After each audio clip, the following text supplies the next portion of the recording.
You're watching Shani Speaks Now. What's good, beautiful people? It's your girl Shani here, your little big sis. Why, you may ask? Because I'm small in stature, but I am big in the sisterly love, and I love y'all, and I'm so glad that you're back here with me on Always Keep the Faith Fridays, where I do my best to give you a little gem, a little motivation, a little inspiration coming from your work week, going to your Friday, and going into your weekend.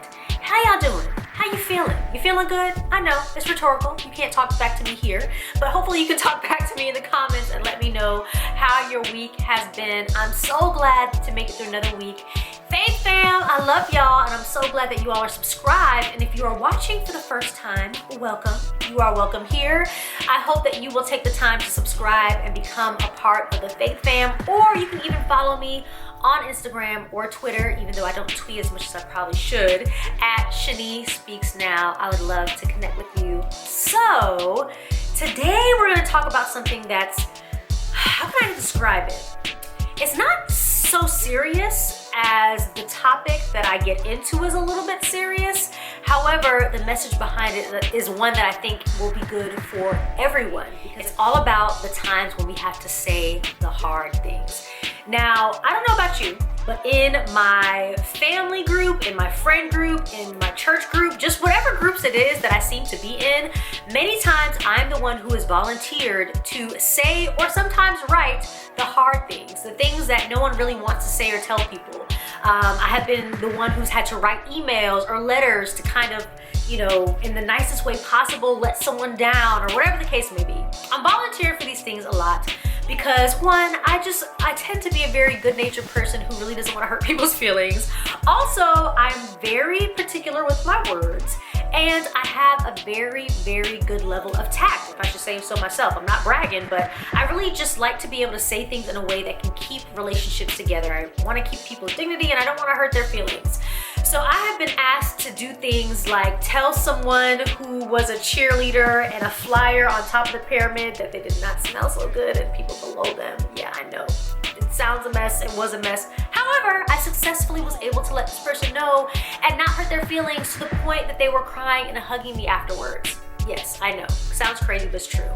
And then on more serious notes, I've had to say things to parents from youth that I've worked with who maybe were cutting themselves or harming themselves or had suicidal thoughts, and had to find a way to kindly be able to let them know, hopefully, how they can help their child and hopefully be able to get, just be informed about those things. So I've been on like certain spectrums, and at the end of the day, if you keep living, there's gonna be a lot of hard things that you're gonna have to share at some point in time. But I have to admit, one of the hardest things that I've ever had to share with someone is telling them that they were HIV positive. I know, it sounds crazy. You're probably wondering, Shani, where you're going with that? I didn't even know that's something you've ever had to do. Well, yes, you're gonna learn a little bit more about your girl Shani here, and we're also gonna talk more about how to say the hard things in the best way possible. So stay tuned, because we're about to get into it really soon. Okay, so if the last thing that I shared kind of threw you off, let me give you some backstory of, let me just say, I've had some jobs, okay? I've done some things in life. But let me give you some backstory on how this whole hard thing came about. First, shout out to my mom, who is an amazing woman and who has been a social worker and who has been a advocate for people in the community from before I was even born. So I've seen the hard things be said on a regular basis from a very, very young age. And her work is something that she always just shared with us in terms of just letting us know how to talk to people, how to care about people. So with that in mind, I go off to college, and even though I am studying something completely different, I end up taking a class that has to do with like health and wellness. There used to be this organization called Reach Peer Education, and I don't believe it's there anymore. It's probably renamed something else. But basically, they did all these different workshops helping people learn how to, well, not people, specifically college students, and sometimes those that were in elementary, middle, and high schools, they talked about different topics that had to do with sex health education, had to do with body image, had to do with drugs, had to do with alcohol. So they basically taught people how to either stay clear of these things or be careful or to do better when it comes to their body image, all those different things. I remember going to this presentation and I was so enamored by this woman who had come to speak with us. And at the time she had full-blown AIDS, but she was so beautiful. You know, the way that she got it was very unfortunate. She got it from a spouse who she didn't know had stepped out on her, and there was something about that just really tugged on my heartstrings. And I ended up deciding that I wanted to take the class that would allow me to essentially work for this organization on campus and be one of the people who went out and did these sorts of speeches and taught these sorts of things. I actually met one of my very best friends. I've met a lot of great people, but one of my very best friends, Patria, shout out to you, girly. We've been friends now for 20 plus years. Ooh, that makes it sound old. But that was one of the best jobs that I've ever had. Now, fast forward a couple years, while I'm working in this, with this organization, we have the opportunity to learn how to be HIV testing counselors. And we had opportunity as students at UCF, which is so crazy to me, to be able to learn how to do that. We had to learn through the state. We had to take all types of tests. So it was a very serious thing, and I took it very seriously because obviously, especially at that time, this was a life or death thing. There weren't as many medicines and there weren't as many things that people knew of. So even though it was getting better, you know, finding out that you had HIV or AIDS was still super, super scary. And not to say it's not scary today, but thank God there's so many things that allow people to live fairly normal lives, even if they do have those diagnoses. Now, while I was an HIV testing counselor, if I'll be quite honest, most of the times when I did perform a test for somebody, it usually came back negative. So you kind of got to the point to expect that, even though you shouldn't, but it wasn't something that happened on a regular basis that we had a lot of positive tests come through our particular office. However, there was one particular time that I did end up having a student who came and was tested by me, and it was the craziest thing, but I remember that they were waiting with a couple of friends. They were super vibrant and just so boisterous and kind of like the life of the party. I called them back. I had them come in the office. We have to ask a series of questions. If you've ever had any kind of test, you know. So you get pretty personal with people very, very quickly.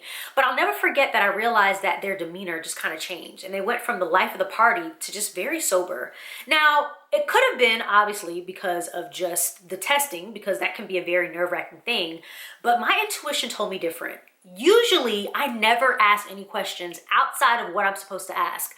But I believe it was the tinkle of the Holy Spirit to inquire and ask if they were okay and what may have been, you know, happening in general. Because of course, if I need to get them some additional help, I wanted to be able to do that. And they basically shared that at a very young age, they had been sexually abused, unfortunately. And that kind of led them down a path that made it very, very difficult for them. And I believe that they were just very, very concerned about this test. And I'll never forget them asking me to be sure that I was the person who gave them their test results. Now, in my mind, I'm thinking, well, one, of course, I'm your HIV testing counselor. I'll be the one to give them to you. But I also was thinking, you know, your test will more than likely be negative. Of course, I can't say that, but that was just my thought. I just felt this feeling like, no, this person has to be okay. Fast forward a couple of weeks, and the results come back, and their results are positive. And I was heartbroken, completely heartbroken. I was also very nervous because I was gonna have to be the person to tell this person that they were HIV positive. Needless to say, they returned, and I was able to do that in the best way possible, and they were able to get the help that they needed moving forward. Whew, I know that was a lot to take all in. However, it's really, really necessary to know when you need to, how to say the hard things. Now, most of us, unless we are in that profession, will never have to tell somebody something that serious. However, there are a lot of serious things that happen in life that we are going to have to share with people. And knowing the best ways or having at least some key things to be able to do it will be helpful. So, from someone who is not an expert, but at least has some good experience with being able to say some of the hard things, I want to share the ways that I've been able to incorporate some things that's made saying some of the hard things a little bit easier for me to share and a little bit easier for people to hear. So, if you ever have to say the hard things, be tactful. What does that mean? Someone that has tact basically knows how to keep relationships together. They're able to say things in a way where people do not feel super offended, and they're able to guard the relationship that they have either with that person or with that group of people when they speak. So be mindful of the words that you use. They're really, really important. Another thing is check your tone. A lot of times it's not so much what you're saying, but it can be how you're saying it. Being able to tell somebody, look, I really, really don't appreciate what it is that you're doing. However, there's a better way opposed to, look, if you don't get it together, there's gonna be an issue. Same thing, two different tones. And you may get a different reaction based on the tone that you use. So when you know that you're gonna have to say something hard or say something difficult to someone, take some deep breaths, think about what you're gonna say in terms of being tactful, and be sure that you check the tone of voice. Because if you have a tone that is loving and caring, that person will be more apt to take in what it is that you have to say. And last, but most certainly not least, because I'm sure there's other ways and other things that I could share, but these are just some of the important ones, is put yourself in the other person's shoes. Look, if you were in that seat having to get that hard news, how would you want it said to you? What would you want them to do? How would you want them to look at you? How would you want them to make you feel? Putting yourself in the other person's shoes will really, really, really make a difference when you have to share something hard. When you think about if you're the person that would be on the receiving end, it really allows you to reflect on how you want that person to receive what it is that you're saying. So what's this week's faith fact? When saying the hard things, speak with love and take special care. There's a Bible verse that I love that talks about the way to speak to someone. It's from Colossians 4:6, and it says, "Let your speech always be gracious, seasoned with salt, so that you may know how you ought to answer each person." If we think about who we're going to be talking to and we consider being gracious to them, we put ourselves in their shoes, we are concerned about being tactful, and we really just care about what we're going to say, it can make all the difference when we have to say the hard things in life. And hopefully the things that I shared will help you be able to say the hard things just a little bit easier. Side note, in true fashion, God allowed me to run into this particular person one day on campus, and they were able to come up to me and let me know that they were going to be okay. And that was a blessing to me, not only for them to take the time to come and share that with me, but for them to obviously have felt the care from me enough to feel comfortable in approaching me again, even in me knowing their status and sharing that. So it just comes to show that when you say the hard things and you do it well, it makes a real, real difference.